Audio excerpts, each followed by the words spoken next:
I'm about to give you some advice about why you shouldn't listen to the advice that people give you, so pay attention.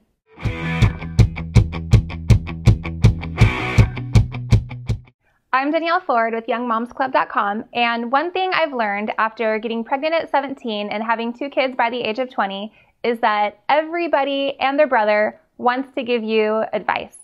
Apparently, when somebody sees a young mom, that's their cue for them to start giving you all of their opinions. They will tell you how you should be living your life, what you should do about the baby's father, how you should raise your children, what you should be spending your money on or not spending your money on. Yep, people just love telling young moms what to do. And here's the problem with that. Although the advice givers are probably trying to help, and that's nice, they most likely have no idea what they're talking about, so don't listen to them. Okay, well, that's not fair. Maybe like a small percentage of the advice givers actually know what they're talking about. And that's a small percentage, like 20%, if that. So then how do you figure out which advice givers you should listen to and which ones you should just tune out? It's actually really, really easy. In fact, it's only 3 words. You ready? Consider the source. Who is it that's giving this advice? When I want business advice, I don't walk up to a homeless person on the street and ask him for business tips.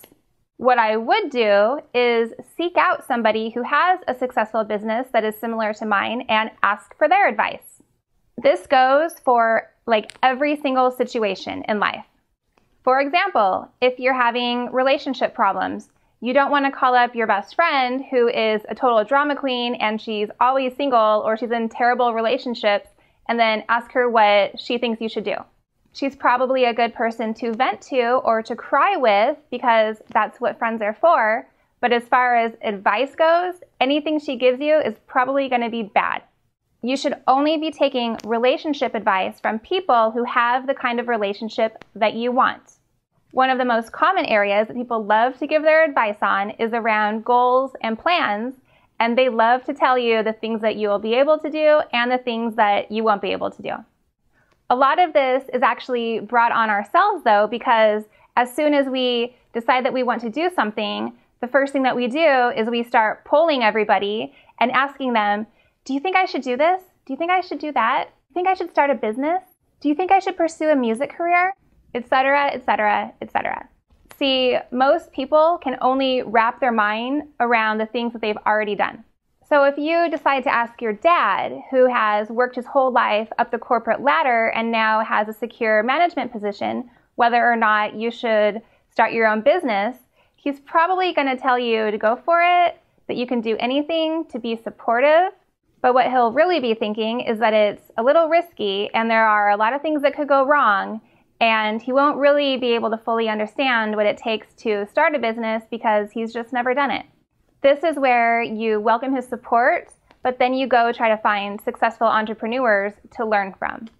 Again, maybe you decide to ask somebody that you respect, like a teacher, whether or not you should pursue a music career. And they'll probably recommend that you have something to fall back on, which are their words for saying no. But if you were to ask the same thing to Lady Gaga, I'm sure you would get a much different response. Well, that's it for today. I hope that you stop listening to so many people's advice, except for mine. You should always listen to my advice. I'm just kidding. No, I'm not. If you enjoyed this video and found it useful, then please like it and share it with your friends. Now, I want to hear from you. What do you do when people offer you their advice? Do you take their advice? Do you consider the source? Have you ever taken someone's advice and then later lived to regret it? Let's talk about it in the comments. Also, if you're not yet officially in the club, then head over to YoungMomsClub.com, enter your email, and you'll be good to go. I'll even send you a free gift immediately. Thanks so much for watching, and I'll see you next week. You should always take my advice. Always listen to the girl with the mustache. Oh yeah, I'm a dork.